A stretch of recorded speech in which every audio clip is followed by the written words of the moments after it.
a half hour, they're 45 minutes. People are looking for something that you have in common. Where did you work? Where did you go to school? What organizations are you involved with? They're seeking something about you so that they can have a bond, because we live in a society where there are so few connections. There are so few bonds between people now that people are looking for the shortcut. I was having a meeting with a law firm who was thinking about having me speak at their lawyer meeting, their partner retreat. The managing partner lived in my town, kind of knew who I was. We sat down to meet at Starbucks, and this was in March a year ago during the basketball tournament, and he looked at me and he goes, "Go Aztecs." I'm like, "San Diego State University?" And he said, "That's right." First time they'd ever been to the Sweet 16. And he said, "Are you a fan?" And I said, "Well, I went to school there." And he said, "I know you did, because I looked you up on LinkedIn before we met." And he told me, "I went to school there too."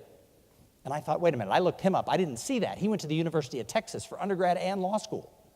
And he said, "No, I went 1 year to San Diego State, then I transferred. It's not on LinkedIn." But he was 10 years older than I am. We talked about San Diego in the 70s. We talked about San Diego in the 80s. And we talked about San Diego today.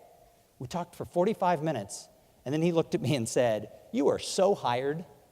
We never talked about the presentation that I would be giving to his group. It didn't matter, because he found that one little thing that we could bond over, and it allowed the conversation to go on from there.